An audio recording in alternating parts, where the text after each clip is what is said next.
To live is to suffer. To survive is to find meaning in the suffering, says Viktor Frankl. What keeps a human being going? What is the purpose in life? And if there is a purpose in life at all, there must be a purpose in suffering and in dying.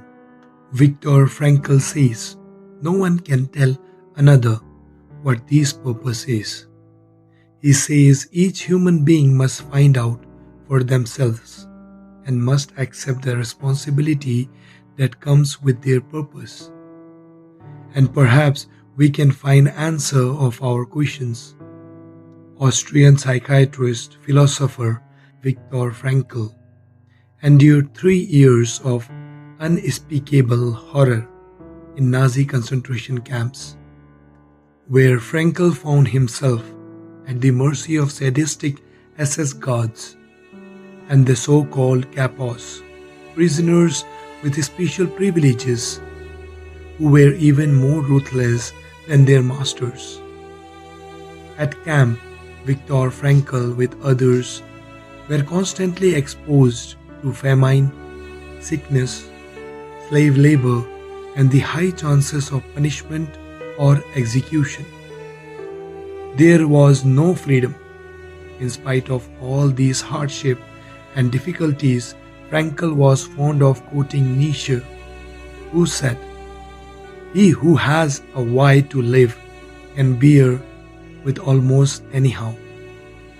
In the concentration camp, the prisoners moved around like a defenseless flock of sheep, stripped of all human dignity, living miserably at the mercy of their masters.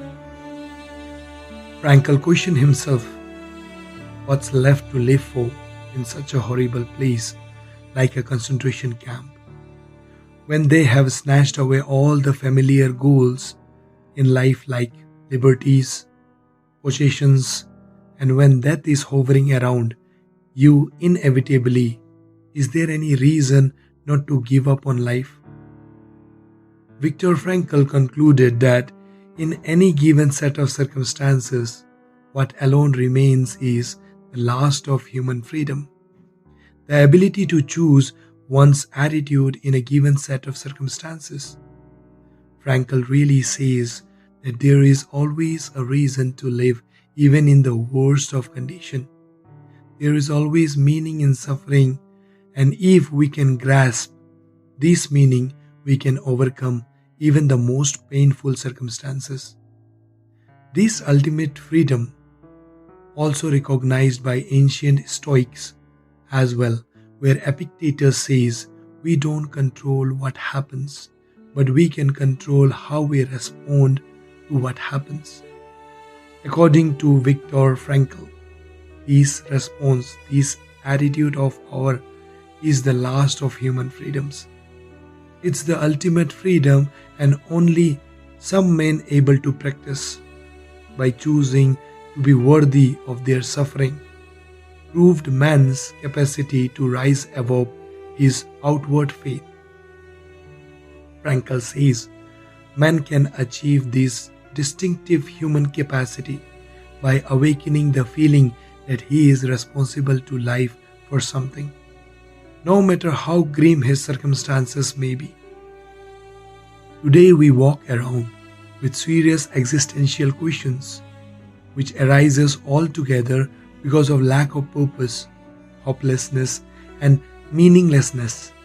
Everything has become so dull, so pointless, and full of distraction that a deep-seated sense of purposelessness plague our existence. These exact questions have become the reasons for the boredom and giving up on life for many. Viktor Frankl called this situation as existential vacuum filled with despair. He wrote in his book, Man's Search for Meaning, saying the existential vacuum is a widespread phenomenon of the 20th century. Frankl wrote, it may be due to a twofold loss which man has had to undergo since he became a truly human being. At the beginning of human history, man lost some of the basic animal instincts in which an animal behavior is embedded and by which it is secured. However, man has suffered another loss in his more recent development in as much as the traditions which buttressed his behavior are now rapidly diminishing. According to Frankl, today no instincts tells man what he has to do, and no tradition tells him what he ought to do, and sometimes he does not even know what he wishes to do. During his days in the concentration camps, Frankl observed there are two kinds of people. The first kind who had given up on life. Such people are without a future and without a goal. Second kind of people were full of hope. The first kind of people were more prone to illness and death. However, second kind of people were more immune and likely to survive. Frankl says this difference comes from the sense of meaning, or more specifically by discovering purpose in unbearable living conditions. Frankl wrote, "Those who give up on life are doomed to collapse under the harsh conditions of the camp. They always had same one reason for giving up.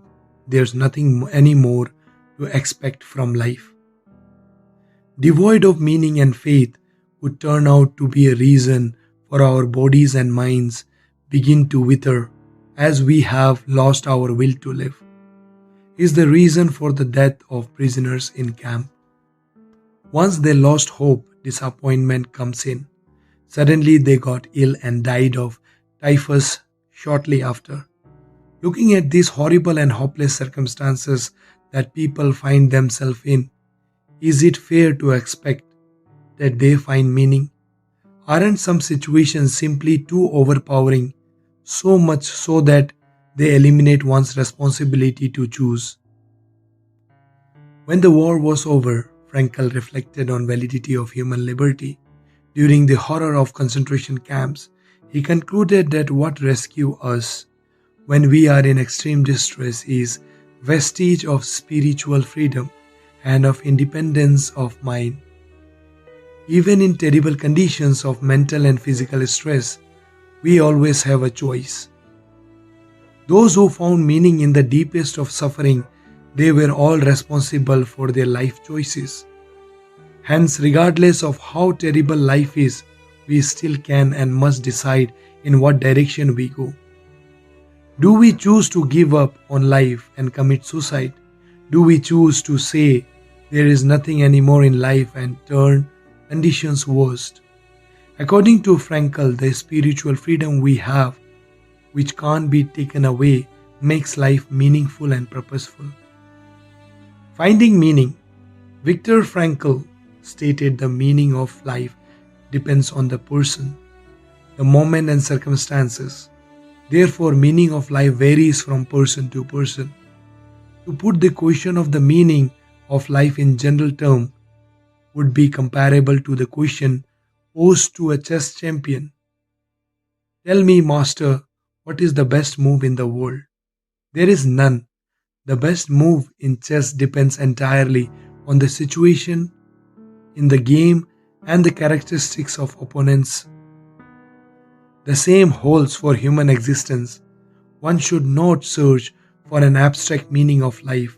We cannot intend the meaning of our existence, but we can detect it. Frankl stated, meaning is inherent and dormant in a given situation. He says we find out meaning of life in three different ways.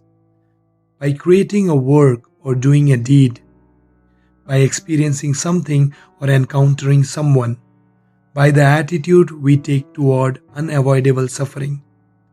The first one lies in achievement and accomplishment, such as creative pursuits, writing a book, solving a problem with help of technology, and so on. The second one lies in the bonding and connection we have or find with people and things.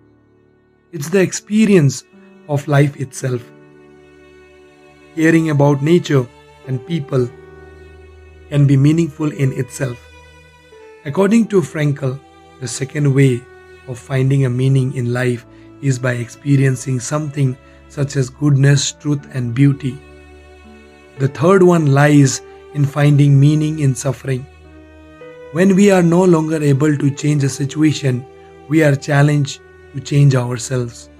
Frankl says, by changing our attitude, we can turn adversity into triumph. The philosophy of Viktor Frankl could perhaps be summarized like this: it does not really matter what we expect from life, but rather what life expects from us. We need to stop giving up attitude in our life. We have to stop asking about meaning of life and instead to think of ourselves as those who were being questioned by life daily and hourly, and our answer must consist not in talk and meditation but in right action and in right conduct. Thank you for watching.